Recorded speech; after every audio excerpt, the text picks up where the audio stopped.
Hey you probably clicked on this video wondering how to get elected to student council, if you should run for student council, and if you do run, how to win.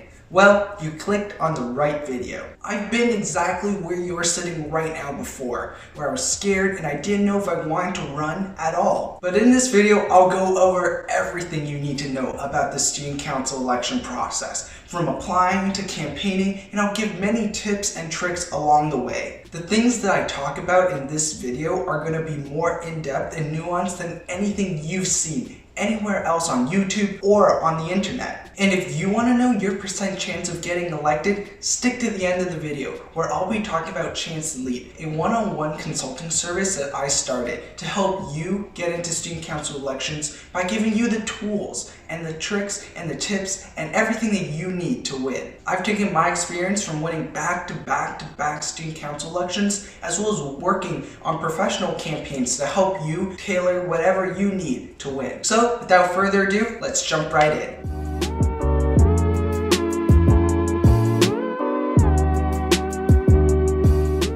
If you're new to my channel, hi.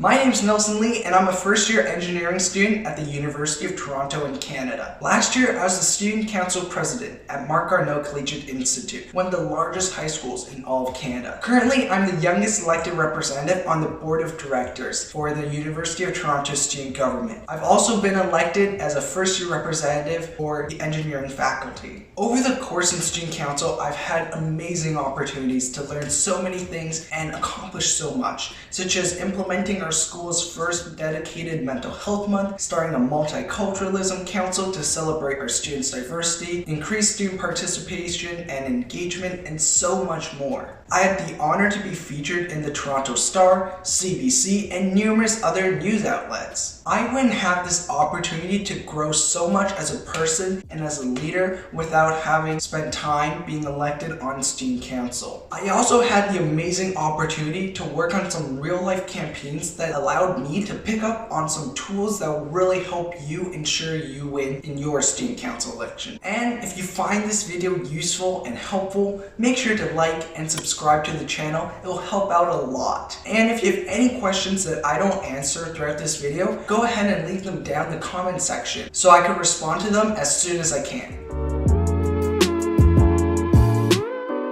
Before I even ran, I had the same questions that a lot of you guys have right now, which was, should I even run? Prior to running for student council president, I never held any elected position, whether it was in middle school or in high school. So I created two questions that I would ask myself prior to running, to know if I was doing the right thing and to sort of push away doubts about running against a really popular opponent and just being one of the first times that I've ran for student council. I personally think that these two questions will really help you determine if you are making the right decision about running. The first question that I asked myself was, why do I want to run? Well, if your answer is to boost your resume or to increase your popularity, then I really recommend you to not run. Students, when they see you and when you campaign, they can tell if your intentions are in the right place and if you're just doing it half-heartedly. My reason to run was to ensure that when students come into school every single day, they'll just be that much happier and that much more content to be there. Your reason may be small. It might be to make a small change in the cafeteria. It could be to grow as a leader. It could be something big even, such as implementing a big sweeping vision for changes at your school. So ask yourself, why are you running? Secondly, the question that I asked myself was, if I told my past self that my future self would be running,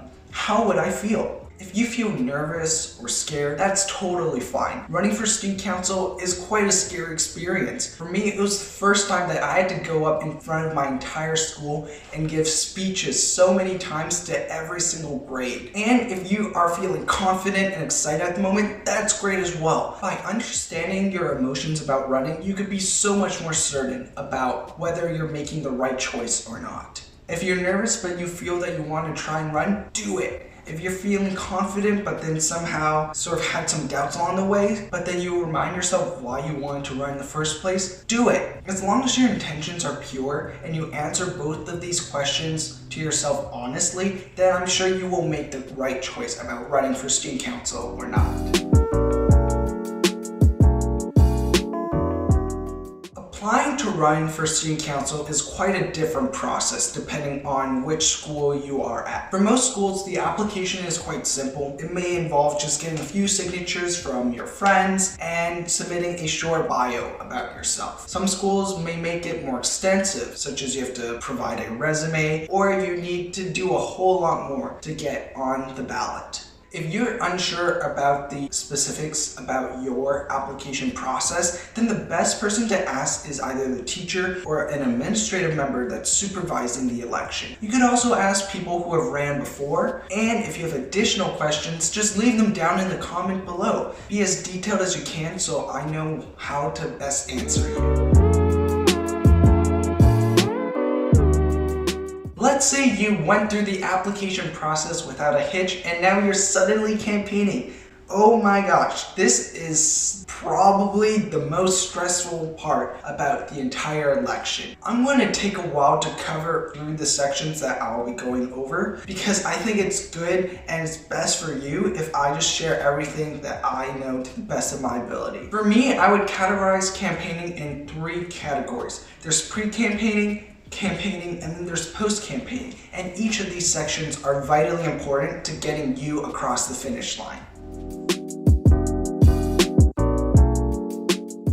In the pre-campaigning section, you need to create a platform. You might be wondering, what is a platform? Well, a platform is something that you promise to do once you are elected. By having a platform when you run, it will really set you apart because it showcases that you care about the position you're running for. You're willing to come up with a plan and you have something to back it up. You have something to showcase during the campaign trail. The platform is something you could talk about during your speech, when you're campaigning, in your posters, on your social media posts, on everything. It's the thing that ties your entire candidacy together. It's also something that will prove to your schoolmates that you're in this to win. Your platform is the underlying basis for your entire campaign. It showcases to voters why you are running and why they should elect you. There are many ways to come up with a great platform. You could put together a list of the things that you want to see change at the school. You can ask your classmates and your friends what changes they want to see. Or you could look to other schools in your area and look at what their student councils are doing and say, that idea is pretty cool, I want to implement it at my school. At the end of the day, the possibilities are endless. I remember that my platform had 4 key pillars: culture, spirit, helping students, as well as accountability. I even came up with a slogan that accompanied it. It was putting culture first,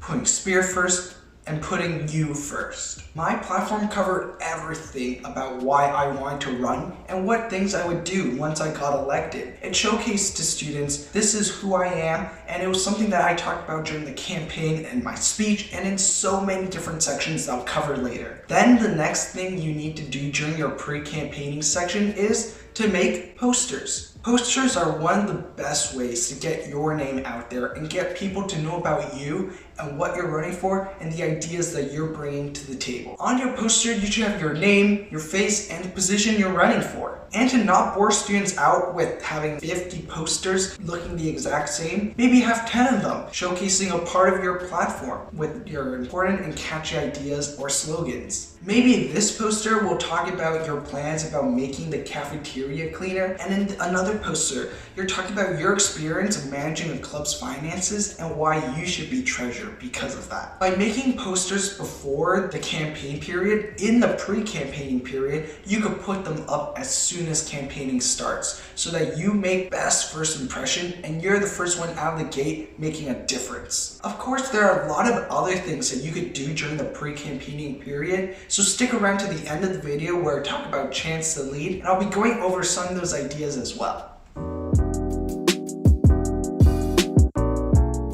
So you have your posters and your platform ready, and now it's campaigning time. Well, what's the first thing you should do? Put up the posters that you've made during the pre-campaign around the school. And if you have digital versions of them, post them on social media, on your Instagram, Facebook, your TikTok, your Snapchat. It's the best way to get your name out there right out of the gate. If this is your first time running or your 10th time running, the most important thing is to get people to know your name. Once again, getting people to know your name is the most important tip. Let me tell you, when the school knows your name from social media, from campaigning, from your posters, then they're a lot more likely to vote for you. When people vote and there are 4 names on the ballot, and yours is the only one that they recognize, guess who they're voting for? If there's 4 names on the ballot and they know all 4 people, but yours was the most memorable due to your campaigning and your posters and your speech and everything, guess who they're voting for? Like I said before, posters play a big part about getting your name out there. Social media also plays a big part of getting your name out there. But the next 2 things that I talk about play a bigger part about getting students to know your name and getting them to recognize you and remember you when they vote. And these 2 things are personal interactions and your speech. A lot of people during campaigning, they put up their posters, they make a few social media posts, and they do their speech, and that's it. Let me tell you how to win personal interactions. There's 2 ways of doing this, so I recommend using both of these methods when you're campaigning. The first is through online messaging, and the second is through in-person interactions. Like I said, the first method is through online interactions. When you message people online, make sure you're having a genuine and organic conversation. Don't just say, "Hi, vote for me." That's insincere and not great. Say something like, "Hey, I'm Nelson Lee and I'm running for social convener, and I was wondering what things you want to see done differently at the school if I'm elected." You see, there's a big difference between those 2 messages. The second one is much more personal, and maybe even throughout the conversation, that might turn into a discussion about your favorite music or courses that you both hate, and you might eventually even become friends through this process. You want to build connections because it's a guaranteed way for people to want to vote for you. As well, once you are elected, these people are your constituents, and it's great to know them on a name basis so that when you see them in the halls, you greet them and everything is great. Then there's in-person interactions. During lunch, between classes, before school, after school, during class, talk to as many people as you can. Most candidates completely skip this step, which removes so many potential connections and voters that you're getting during the campaign. The thing with talking to people in person is that it's one of the most memorable ways for them to remember you and later down the line vote for you. They see your face, they hear your name, they know about the platform that you're running on, they know your ideas, and there's a high chance that they'll talk to their friends about your candidacy. They'll say to their friends later in class, like, "Hey, you wouldn't believe what just happened. For the first time, someone was campaigning and they talked to me. And well, his name was Nelson and his ideas are pretty neat. You should check him out." Then your name recognition just goes through the roof, because the best form of marketing is word of mouth, because you get to have one person talk to 3, and those 3, even if they only talk to 1 additional person or 2, or if some of them don't talk to anyone else, you're getting a lot more reach than you would have normally. When you go around with these in-person interactions, you can hand out flyers with a more detailed version of your platform. For me, I had a big poster that I carried around that had my campaign promises in it. It had a hole in the middle where people could post with so that they could post it on their social media and tag me, and then all their friends and followers would see it. It was really effective at getting the word out.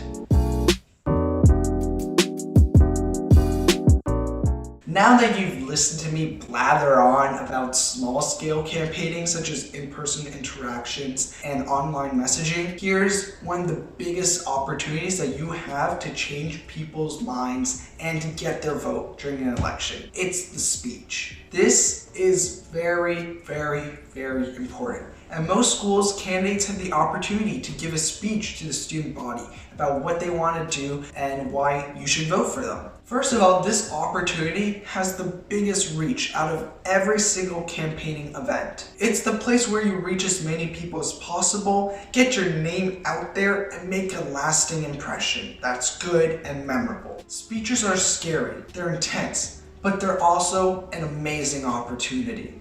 My biggest tip to ace your speech, like I said before, getting people to know your name. I cannot tell you enough times that I've seen an amazing speech, perfect presentation, the reasoning was amazing, they talk about their experiences, their plans, everything was great.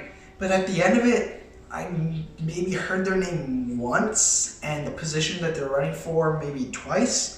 So when I actually go and vote, I have no idea who this person was. And then you just forget to vote for them. So try to incorporate your name and the position you're running for as much as you can in your speech. When I talk about chance to lead at the end of the video, I'll go over more specific tips on how to ace your speech, but after analyzing dozens of student council speeches, I found that this following general format works the best. First, start off with a banger introduction. Say good morning with energy. Or tell a joke, but make sure it's funny. I know at my school, one kid, he started off by saying, "What's up?" like from The Office, and everyone remembered him and he got voted in. By having a solid introduction, it keeps your audience engaged because they've already listened to lots of speeches before this. Then make sure to state your name and your position very, very clearly. Then go briefly into why you're running and the experiences that you have that make you qualified for the position that you're running for. What are the overarching themes of your campaign? More fun? Better dances? It's a great place to talk about these sort of overarching themes of your platform here. Run through the specifics of your platform and once again, close out your speech with your name and the position that you're running for. My closing line was, vote Nelson Lee for president so I can lead you all to the Arno that you deserve. See what I did there? I played with my last name Lee and the word lead to make sure that it was a lasting impression at the end of the speech, but I also put in my full name and the position that I'm running for. So when people go and vote, they remember me from the speech and from all the other campaigning events that I've done. Finally, there's post-campaigning. This is the part of ensuring that people actually go and vote. At most schools, they don't force you to vote in student council elections. It's not mandatory. So a lot of students forget about it or just don't bother to. If your voters love you and they love your speech and they love talking to you online and in person and they think your posters and your platform are great, but they don't vote, that's a bummer because, well, their vote won't count. I know that at a lot of schools you can't campaign past the campaigning period, but you can have a neutral post or in a neutral way tell people to go vote. So you could say something like, make sure to vote before Friday. As long as you don't say, make sure to vote for me before Friday, then you should be in good territory. But as always, check with the people running the elections at your school. Once again, take the campaigning tools that you've used earlier, social media, posters, in-person online messaging to tell people to get out there and to vote. Once everything is said and done with all these tips, I'm sure that you will have a really, really high chance of getting elected to student council and the position of your choice. But do you know a surefire way to get elected? Invest in your own future and get the best student council election strategies and advice out there with Chance to Lead. Chance to Lead is a one-on-one consulting service that I started to help students like you get into student council election positions, whether that's at the high school level, a school board level, a university level, and it ranges from small positions such as a class representative all the way to president. With Chance to Lead, you'll have over 95% chance of getting elected to the position of your dreams. You see how this video is already so long? Well, this is just the tip of the iceberg of the knowledge that I have gathered throughout these past years running in student council elections and helping with real-life campaigns. I've won, managed, and helped so many win student council elections, and I've been in the election headquarters helping with some major decisions in some big and consequential elections. With Chance to Lead, I'll meet with you one-on-one and go over your needs and provide you with the tips, the tools, the tricks, and the services to help you get elected. Once I understand your election needs, then you can use some of our pre-made campaign platforms, or you can mix and match different ideas, and if you want, you can submit your own preferences, and I'll help you make a custom-made platform that's suited for your school and your vision for the future of your school. I'll use the extensive experience that I gained in real life interactions and in real life campaigns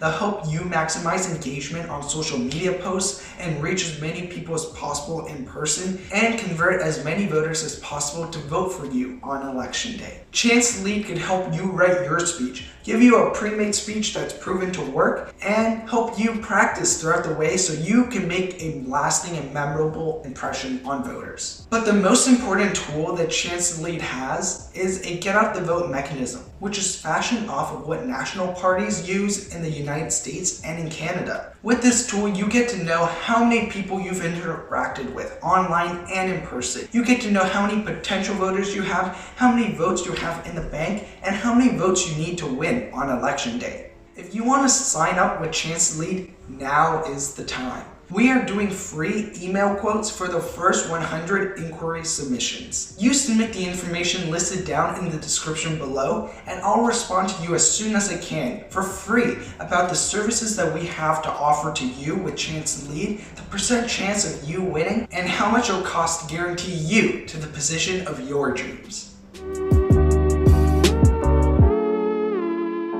I hope you found each section helpful and useful. But if you have any additional questions, comment them down below and I'll reply to them as soon as I can. If you liked the video, make sure to like and subscribe down below. It will really help out the channel.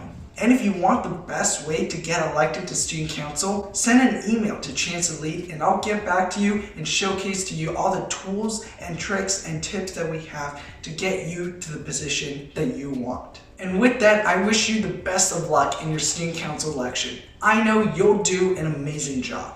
Cheers!